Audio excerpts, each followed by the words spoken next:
Work-life balance is this catchy word and phrase that people are preaching on Instagram and in the business world. But what does it actually mean? Today, I'm going to be chatting all about what work-life balance means to me and the tools and resources that I'm using to find this quote-unquote balance. So let's dig into today's episode. Welcome to the Weisz Photographer Podcast with your host, Chelsy Weisz. Each week, Chelsy is bringing you the best tips and tricks to help you create a joyful, profitable, more purpose-filled photography business. Chelsy is a wife and mom of two who has built a thriving photography business in her tiny hometown in western North Dakota. Without further ado, here's your host, Chelsy Weisz. So the very early months of my business were really tough. There were a lot of tears for both me and my 6-month-old daughter. I was trying to really find my place in these new roles that I all of a sudden had found myself in.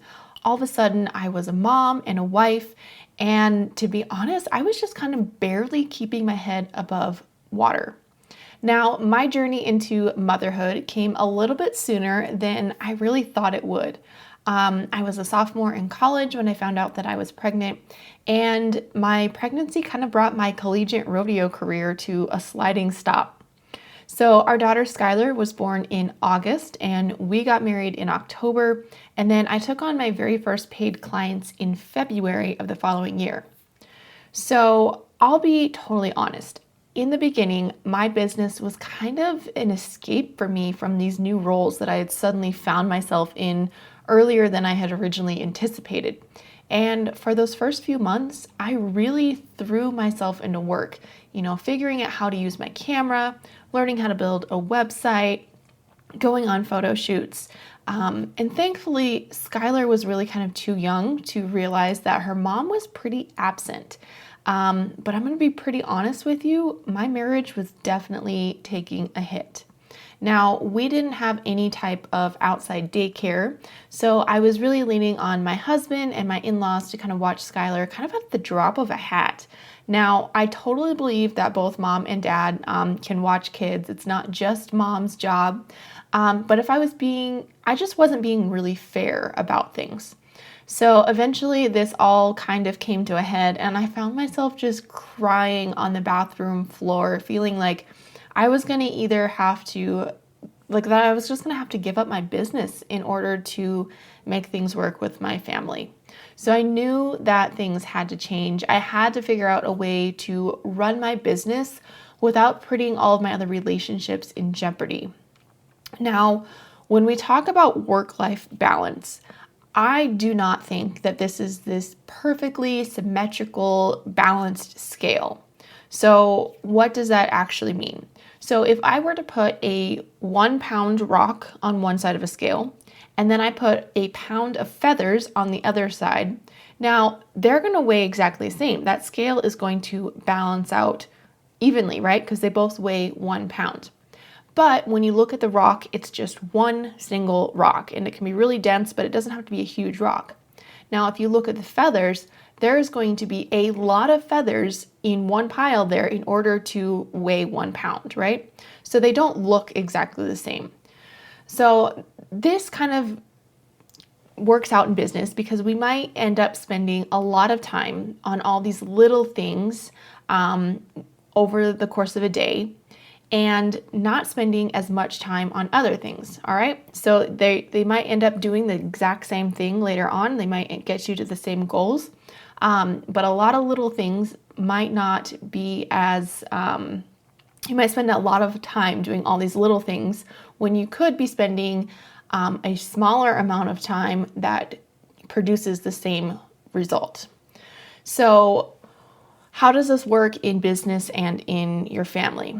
So some days I can spend endless hours doing a lot of little tasks in my business that take up a lot of time and then not spend as much time with my kids. But when I sit down with my kids at the end of the day, I get to choose how intentional I am with the time that I am spending with my kids. So am I sitting on my phone scrolling through Instagram, or am I building pillow forts or watching them ride horses or playing in the sandbox with them? I get to choose how intentional I am with my time in both my business and with my family. So, let's kind of talk a little bit about how this relates to my story and my business. So as I kind of started shooting more things and experiencing more types of sessions, I got, some experience under my belt. And I kind of decided that I wanted to focus in on families first. Now, I had read everywhere that it was super important to niche down and to not photograph anything and everything. And this really did help a lot with, figuring out how to use my time the best. So I started focusing on one type of client. And when I did that, I was able to create what's called a standard operating procedure. So I did learn something from business school before I dropped out, right? So a standard operating procedure is basically a step-by-step instructions that is put together by a business or an organization in order to help a worker carry out their routines or their job. So how does this work in my photography business?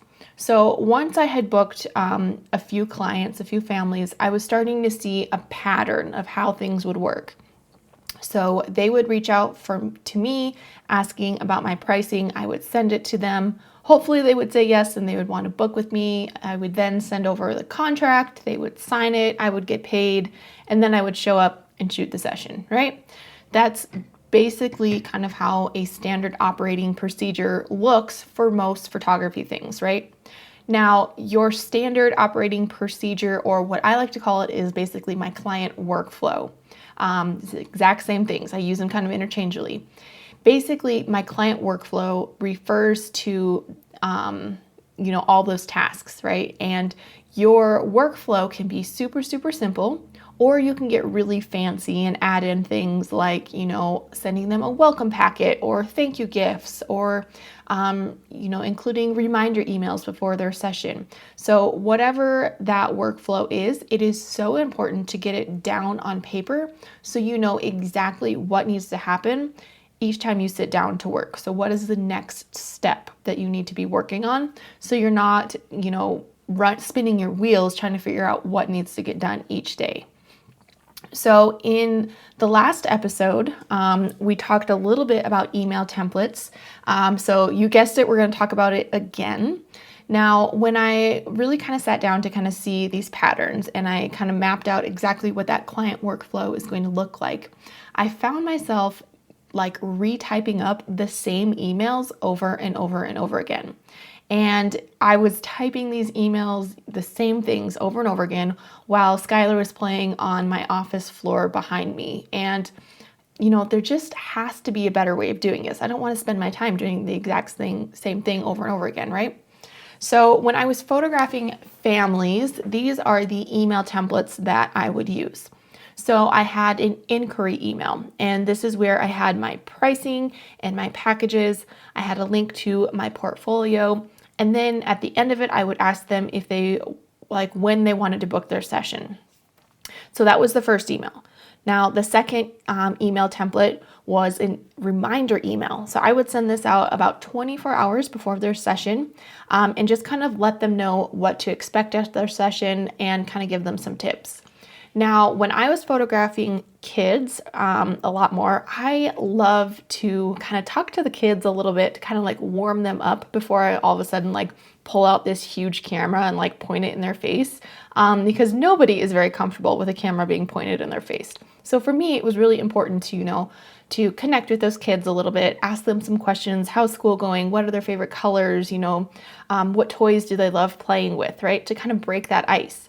Now, I realized if I hadn't told the parents that I was going to be asking them these questions with the goal of the kids answering them and kind of talking to me, sometimes parents would kind of think that I was kind of wasting time and not getting going on the session as well. But these questions in the small chat was really, really important to get those really candid images of those kids so they felt relaxed enough to be able to smile, those real smiles that we as parents love and know from our kids, right? So in this reminder email, I would explain to the parents, hey, when we get there, I'm going to talk to your kids a little bit. I'm going to ask them some questions so I can kind of break the ice so that we can get those real pictures that you love and those real smiles and emotions that you want to see in your photos. Now, this helped out so much when I started including this little like tidbit in this email, and it was so important to my workflow because it was able to capture those images that they really wanted. Okay, so after that email, the next email that I used a ton was an email that I would send right after their session. So I called this like my thank you email. Now, basically, I would just kind of send the email that said, hey, thank you so much for, meeting for me for the session. It was so much fun. I cannot wait for you to see all these awesome images. I've just downloaded them and backed them up. Now, here's the important part that I always included in that. I would let them know when they would get their final galleries back. Now, oftentimes this is written out in my contract. So they know, like in the contract, it says your gallery will be ready within 4 to 6 weeks or whatever that timeline is. But what I found is that oftentimes if I didn't like remind them after a session, like when they would get their images back, I would have clients emailing me being like, hey, when are we going to get our images? And though it's not because they're trying to nag on me, it's because they're excited, and that's what we want. We want them to be excited about their images. So I always would follow up after their session and let them know, hey, your images are going to be ready in 10 days. Now, here is the secret. Do not tell if you know that it is going to take you 7 days to edit your wedding or session or whatever it is that you're photographing, do not tell your clients it's going to take you 10 or 7 days. Give yourself more time. You always want to make sure that you're giving yourself more time than what you think it's going to take. Because first of all, life happens. Your kids will get sick, your dog gets sick, you get sick, something comes up, you have to run to town for parts for the farm. So you want to make sure that you build yourself some padding in that timeline. So if it's going to take you 7 days, you tell them it's going to take you 10 days. Now, here's the other reason why you want to build that padding in there. If everything goes according to plan, no one gets sick, and you get to finish your editing in those 7 days, and you told your clients it was going to be 10 days, you get to deliver those images earlier. So you get to exceed that expectation that you set. And so when I would send out this thank you follow-up email, I alleviated those emails that I would get from them, so I wouldn't have to spend time emailing them back, being like, hey, as per your contract, it will take 10 days to get your images back. So I was getting rid of those emails. So I was eliminating that time. And I was also setting myself up to exceed expectations. So wherever you can find spots in this client workflow that you can eliminate any back and forth or, pre-write these emails so that they're ready to go and all you have to do is change a few things to make it customized, you are going to save yourself so much time with back and forth emails and all of that type of stuff. Now, on to my next tip for finding this invisible work-life balance. And this was probably one of the scariest things that I did when I was kind of implementing some of this, but it turned out to be one of the best decisions that I made. And that was to pre-set my shoot dates. So what does that mean by pre-scheduling my shoot dates?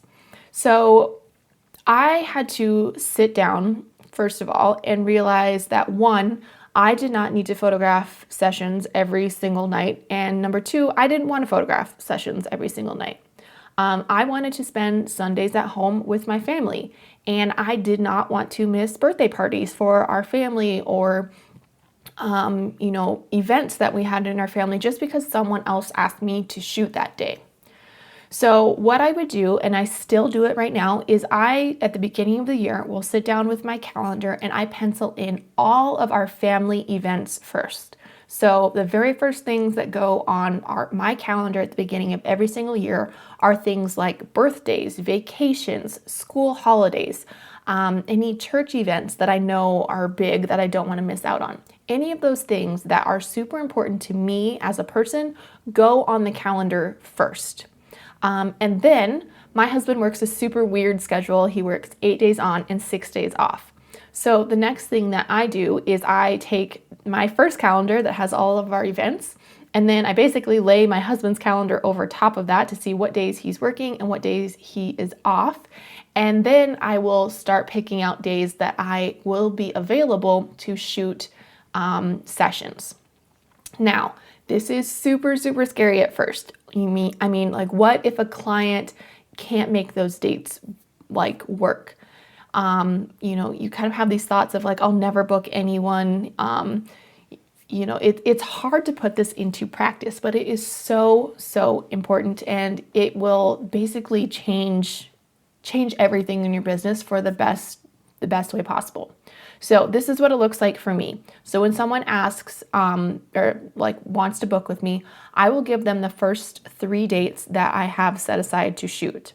Now, I let them know right away. I'm like, hey, here's this date, and this date. If these don't work, I can look further down my calendar for the next available dates. So this is going to do a couple things for you. It is going to show your clients, one, that you have your stuff together, and it's also going to make you sound like you're in demand. So think about it. If you are scheduling a surgery with a surgeon and you walk up to, you've done your pre-surgery consultation and you go up to the front desk and they say, okay, when do you want to have your surgery? We're open every single day and we don't have anything else booked. We're here to work around your schedule.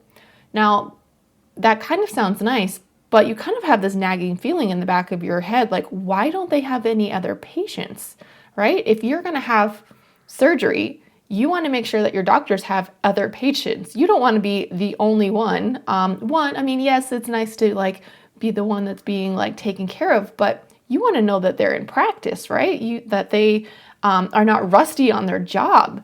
So it's good to, even if you are only shooting so many sessions a month, if you're only going to take on 3 dates, they don't know that you're only taking on 3 dates. They just know that you have given them 3 dates to choose from. So we as moms, our time is super valuable and we need to value it. And so when we predetermine those dates that we are going to be shooting, we have the time to set up, things like meals or babysitters or rides to and from practice.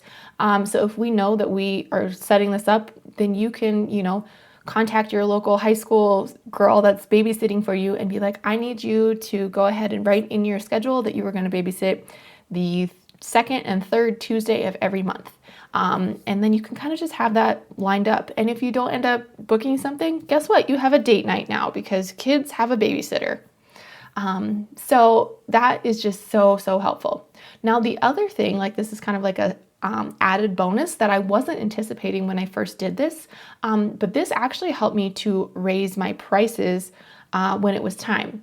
So I would start to book out kind of far in advance. And so there was definitely a demand for my service. And then there's only a limited number of sessions, and that meant that I could raise my prices with confidence, right? So as photographers, it's not always easy to kind of figure out ahead of time how much money we are going to make. But when you predetermine your shooting days, you have a better chance of figuring out that number, right? You have a goal of, this is how many sessions I'm going to take on. These are the dates that they're going to hopefully be able to be scheduled for. And each session, I'm going to make this much money. So in 1 month, I can, potentially, this is my goal for my revenue. All right, so now that we've kind of talked a little bit about, our standard operating procedures or our client workflow, we've talked a little bit how we can use email templates to kind of save ourselves from retyping the same things over and over again. And we talked about predetermining our schedules so that we can kind of line up childcare or help us raise our prices. Now it's time to talk about the number one thing that has saved me the most time and has helped me create a killer client experience that makes my clients like rave about me to all of their friends. And this is outsourcing my editing. Now, I know it sounds super, super scary, outsourcing your editing. So when I say that to you, you're probably thinking, I'm going to lose control. My photos aren't going to look like my work. That sounds way, way, way too expensive, right? Those are probably things that are running through your head right now. So let's kind of slow down, take a break, and let's kind of talk about all of those things, all right? Okay, so first, let's kind of talk about what outsourcing your editing looks like in your business and in actual practice, all right? So imagine after you shoot a session, you go home and right away you cull those images. So you download them and back them up and you cull them, and then you just upload them into Lightroom, create a catalog, sorry, can't speak today, and you send it off to your editor. And then you get to take the next 4 days off. You don't have to spend endless nights staring at a computer. You don't have to spend playtime with your kids, removing telephone poles out of the back of photos in Photoshop. And 4 days later, you get an email back saying, hey, your images are done. So then you download those images, you double check that they look great and they look just like your style. And then you export them from Lightroom and upload them to your client gallery, and you get to send them off to your client. Doesn't that sound so amazing? All right, you're kind of probably thinking, what about losing control? Or, it's not going to look like my work, or, that's probably something is way too expensive. All right, let's talk about it. So losing control. If you are not editing your own images, it can kind of feel like you're losing control, but it's kind of the exact opposite. So whenever you start working with an editor, whether it's a bigger company like Photographers Edit or an independent editor, someone like Jenny Dakota Photo Editor, you first sit down with them and you're going to explain what your aesthetic looks like. You're going to show them your editing style. They're going to take some of your raw images and then they're going to duplicate your style. And then you're going to sit down and you're going to critique it. You're going to let them know what needs to be changed, what you like, and what you don't like. Now, this does take some time. It takes some communication. But it is so worth it in the long run. I know it sounds so scary, but you are in complete control of this. You are teaching someone to do exactly what it is that you do, to produce these beautiful images that look exactly like the rest of your images, but you're outsourcing it. You're letting someone else do work that you can do. You are capable of doing it, but your time is valuable and you can spend that time doing stuff that is more impactful in your life or in your business. So when we can take things like editing that can be easily duplicated, it takes time, but it is easy to teach someone how to edit just like you.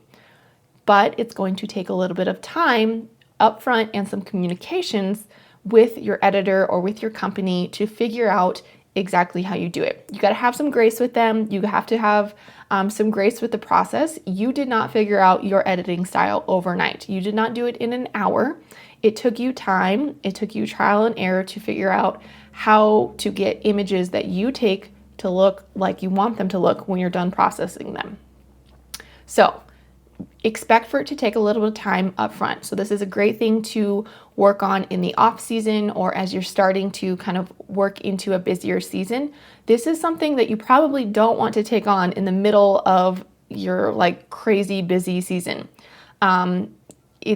It's just going to feel super overwhelming if you do that. Now, yes, you can start reaching out to someone if you are like feeling drowned by all of the images that you have to edit, and that is going to help you out. But it is going to be a little bit uncomfortable to go through the process of figuring out, how to basically train someone to edit the way that you edit.